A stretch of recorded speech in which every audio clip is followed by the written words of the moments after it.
Hello everybody, welcome to my channel Watch Lookout, where, as previously alluded to, advertised, promised, I am doing part 2 of my Pagani designs within my State of the Collection. So here today are the other 3 Pagani designs that I own out of a total of 5. And these are all similar, at least in the way they look. And 2 of them are identical in performance, but that one in the middle is a bit different from the other 2. So let's start with the first one of these that I got, and that is the Pagani design PD-1644. Now, when I did this today earlier, I was able to get it to focus with some patience, but it's not doing that now that I'm filming, which I find very interesting. So it's always when you go live, that's when it's not going to cooperate. So here we have a standard chronograph, which is, for all intents and purposes, basically a Daytona homage. All right. It is a watch that is quite popular, I think, for Pagani design. I'm pretty sure they sell a lot of these. They have 16 different versions of this watch, some with the date, as you see here at the 4:30 position, and others that are no date. I think that this is a VK67 movement because of the date.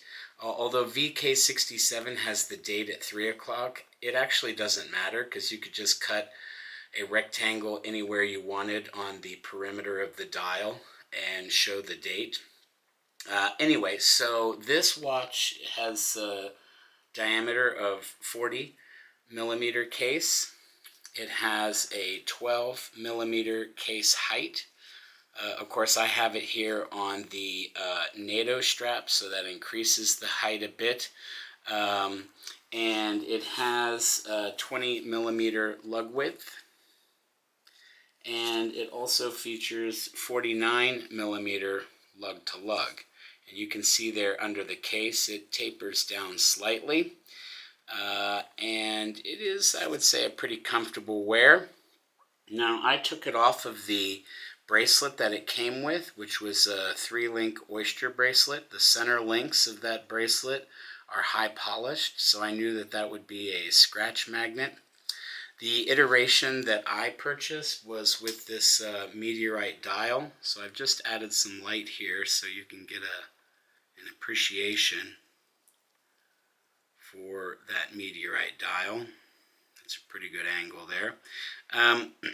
It is a metal dial. As you can see there, the subdials reveal that the top part of the sandwich of the dial is metal. And so it's not clear to me if that is something that is etched into the top of the metal of the dial, or exactly what that is, because it's obviously not going to be meteorite. I guess it could be a type of metal that has been heated and cooled in such a way to create these crystalline formations, but I don't think they've gone through that trouble. So I think this must either be etched, maybe with a CNC machine, maybe it could be 3D printed, although I don't think so. It would be rather time consuming to 3D print dials like this. So I'm not exactly sure what it is, but I'm pretty sure that it didn't come from space, at least not as a meteor, right, or meteorite. So our 3 dials have concentric rings there. It's a nice high contrast between the silver white of the main dial and, of course, the black of the subdials. Each of these dials feature, let's see, at the 3 o'clock position, see if that'll come into focus, is a 24-hour indicator.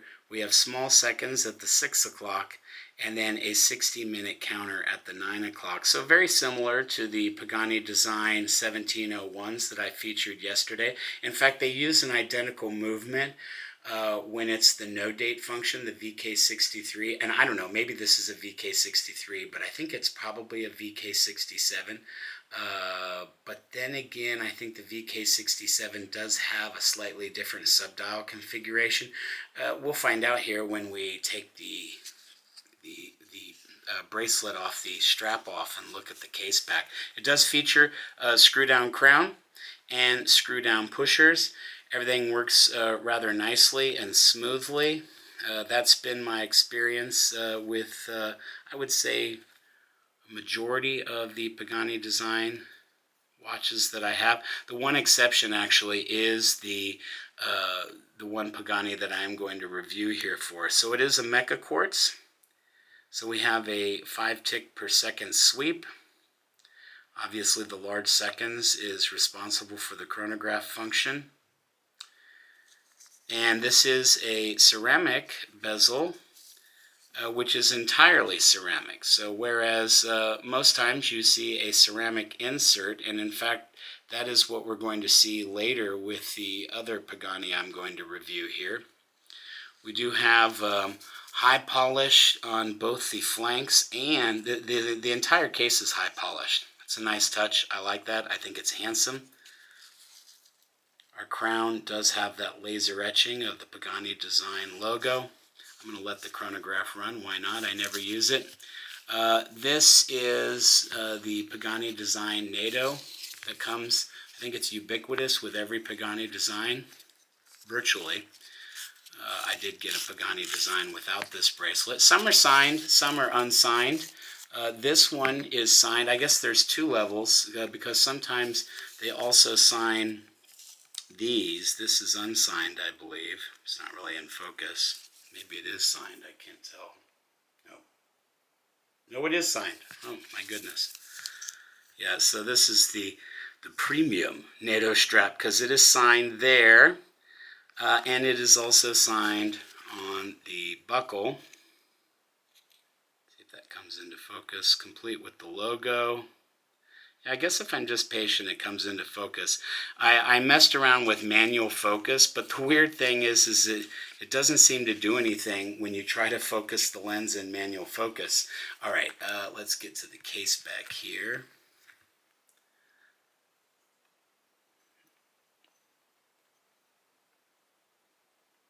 Does it tell me the movement? Let's see.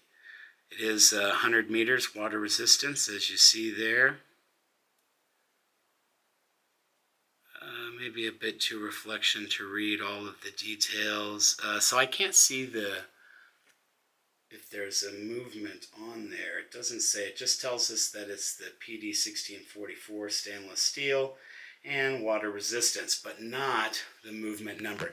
So it might be just a VK63, and I'm because now that I think about it, the VK67, while it does have the date function, so does the VK63, but I think because the date wheel has the display at the 3 o'clock, then they change what the subdials are. The weight of this watch is, what is it, 134 grams with the bracelet. As I said, I immediately removed the bracelet because I wanted to preserve its longevity. And I just, so I think I've put it back in the box, which is in another room. 16 versions of this, as I said. So a lot of different colorways. We have combination of the stainless steel and gold colorway, solid gold colored colorway, obviously the meteorite dial variant, and I think there's probably a couple of those. It's a very handsome watch. I think it's a faithful execution. I think in and of itself, it's certainly very nice. I wear it very infrequently, if for no other reason, just to keep it looking new and nice. All right, so let's move on now. So then the next watch that I got was this right here, the PD-1676. And I obviously was a sucker for an homage to the Rolex Daytona Cosmograph from 1968. The PD-1641, I believe I'm saying that right. It's sort of a hybrid of the 6241. This features crown guards, which the original did not feature that. This also has screw down pushers, which the original did not. But it's a fairly nice mashup of two models that are considered Daytona, or I'm sorry, Paul Newman Daytona models. The one thing that disappointed me, though, and a main feature which I have gone on endlessly in 2 or 3 other previous videos on my channel, is that they sent me a 1676 that did not have a top hat or a box top sapphire crystal. Sapphire crystal in all of these watches, by the way. So that was really a source of disappointment. I argued with the store and with AliExpress itself. In the end, they give me a discount or some money back, I guess to try and assuage my disappointment. But as a result, I never wear this watch. And yeah, it's a source of frustration. And in fact, I went out and purchased a different watch that I thought was a more faithful reproduction of that Newman Daytona. And that one I wear, and this one I don't wear. So our dimensions here for the 1676, it does feature a VK63 TMI Seiko movement. It is stated that it's a 39 millimeter case, but I think they also state 40 millimeters. I think this is a 40 millimeter case, what I'm holding. It is 13 millimeters in height. It does feature 48 millimeter lug to lug. They are male end links there, though, so you can add, I would say, a good millimeter to that, right around 49 or so. And it's 20 millimeter lug width, 140 gram weight on the bracelet, and features 100 meters of water resistance, sapphire crystal, as I stated, and a ceramic bezel insert. And you can see that this is actually a ceramic bezel insert, as opposed to the 1644 that we just looked at. And if you notice here, let's do a little comparison of the case. You think, oh, well, they just take the same case, and they don't. But they didn't do that. These are different cases. You can see here the way that it tapers there at the lug.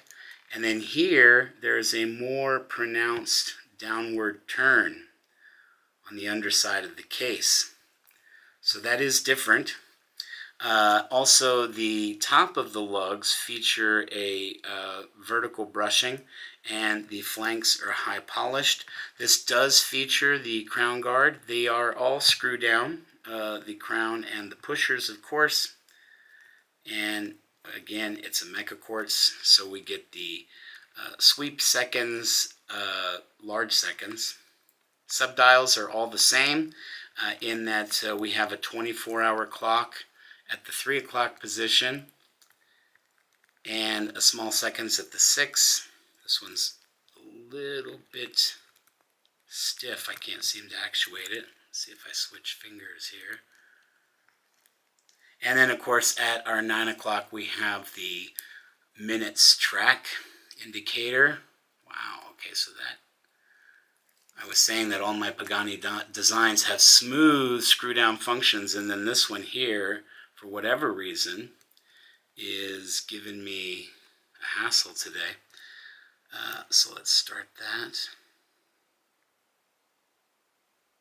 All right, now one feature obviously that is, I guess, a bonus is that we have the hammer indices on the subdial, and the numeral font or typeface, if you will, is obviously different. It's very retro. Certainly for the period of the late 60s. It does have sort of a patinaed applied indice there on all of the hour markers, and of course the hands themselves. So it's sort of that faux patina.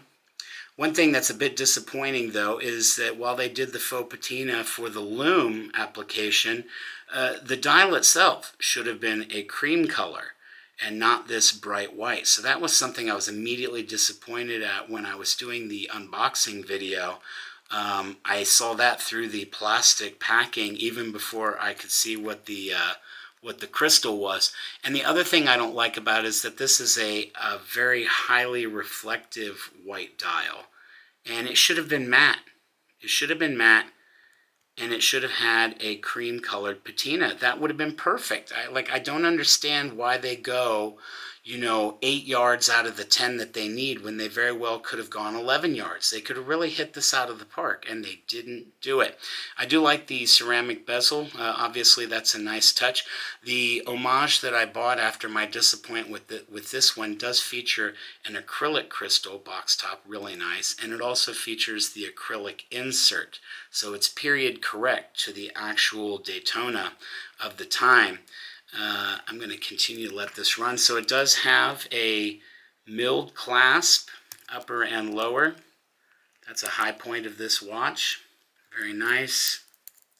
You see there I've got the extension out. It does have a teeny little extension there that operates rather smoothly. And our case back is different. There's obviously a checkered flag there and a rather modern looking race car and or supercar.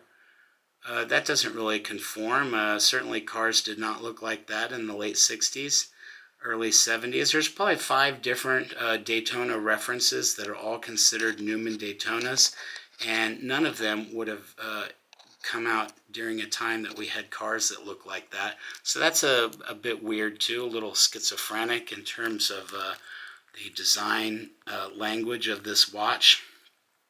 It does have a nice sort of deep red, maybe maroon color there on the minute track. I do like that.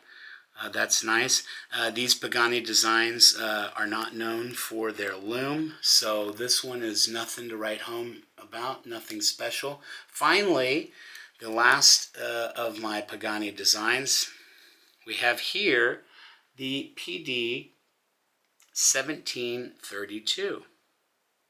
And you're thinking, well, it must be just another Daytona homage, right? It's a chronograph. There is the Daytona with the crystals on it.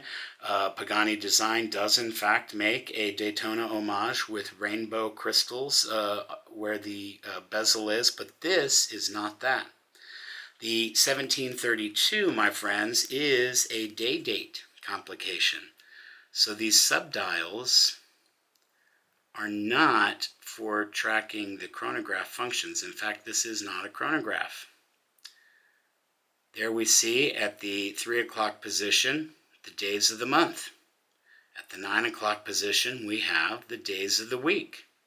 And at the 6 o'clock position it's a 24-hour clock, which makes sense because when you have a day date you'd like to know how far you are along in the day, because this watch is also the only Pagani design that I have which is automatic. And so if I'm not wearing it, obviously the watch is going to stop, and when it comes to setting the day and the date, you'd like to have a 24-hour indicator so that you know how close or far away you are from the date turning over.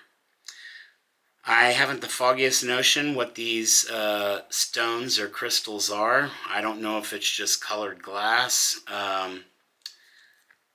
But in the sunlight, they do reflect really well. It doesn't look cheap. I would say that the indices on the dial are pretty cheap in appearance when you're looking at it, but they sparkle really nicely in the sunlight.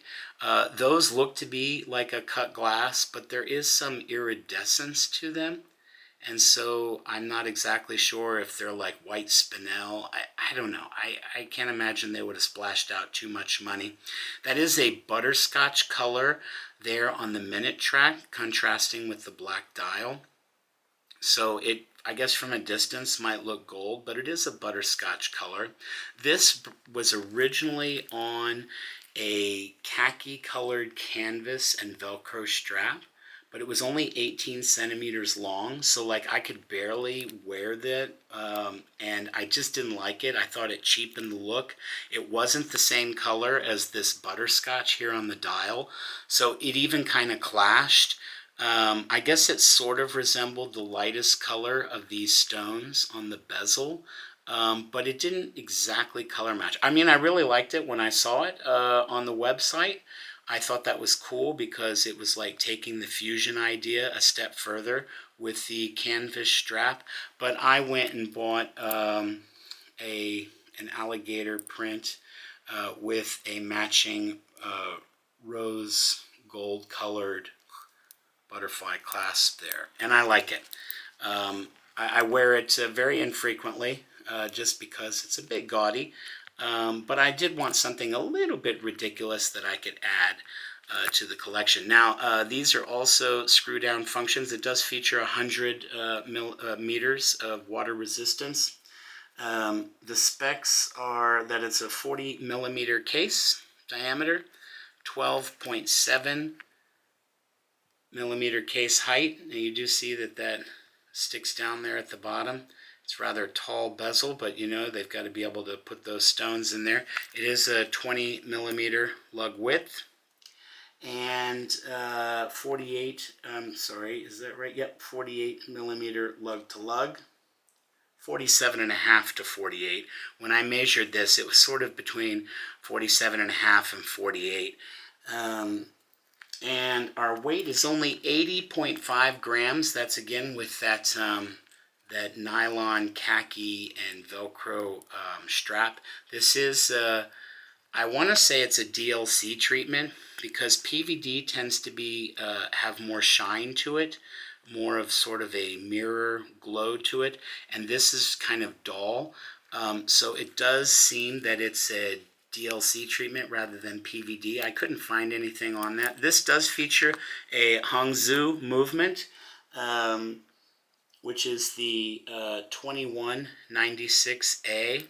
I think the power reserve is probably in the neighborhood of 41 hours. That's one thing I forgot to look for before I did this video. Nothing out of this world. I don't think it's beyond 41 hours, but it has been nice. It's been reliable. You use the pushers to advance the days and the, the date and the days. So our top pusher, just to demonstrate, advances the days of the week. Now this one is a bit stubborn. When I push it, there we go, that's very nice. I mean, the function is quite nice, but the screw down mechanism sometimes sticks the pusher in, so you have to make sure that you have these fully unscrewed. And there we go, and then our bottom pusher advances the actual date. I want to say that it advances the date, but now nothing's happening, so that's interesting. I think I may have encountered this before and I'm doing something wrong. I just don't know what it is. Anyway, so again, the top pusher advances the day very nicely. And our bottom pusher, why isn't that working? Not exactly sure. Might have something to do with the fact that it's almost midnight. So let me go ahead and advance the...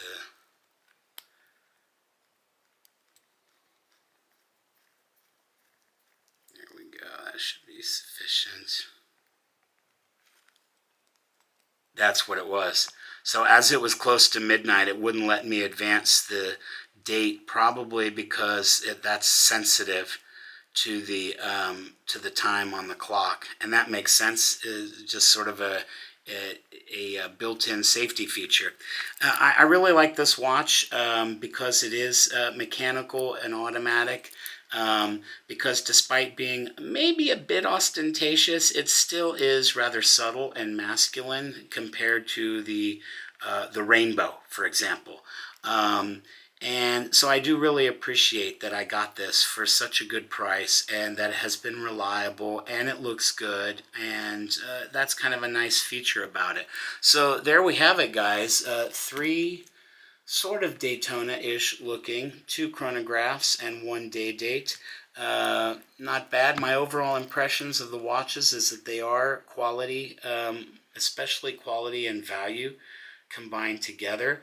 The biggest disappointment, obviously, is the 1676, because it's not exactly the Newman homage that I thought I was buying based on photographs from the website. I think the thing that really irritated me most was they gaslighted me by telling me that, no, this is how it's always looked. And it's total poppycock, because I've had viewers leave comments that theirs is exactly what I expected. They've got a top hat crystal.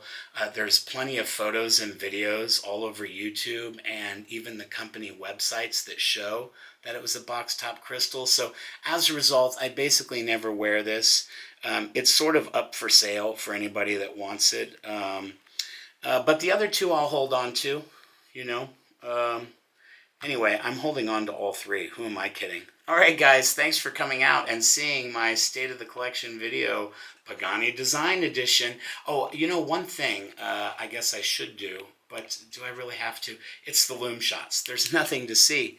There's nothing to see. So, putting a little UV on here, you can see that the indices have just small little pips. And the subdials, I don't think have any lume on it. You see the hands there have sort of a paltry amount of lume. Let me just keep that there in the light and turn off this light. I don't believe there's any lume to speak of except for on the hands of this 1732, as you can see there, the hands only.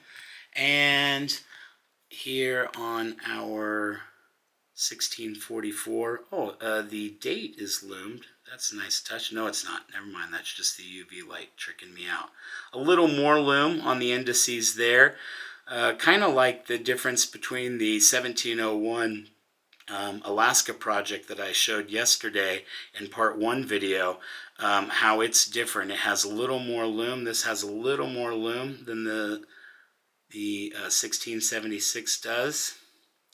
But not much, right? Not much. Nothing to write home to about. Okay, that is all, guys. Please like, share, and subscribe.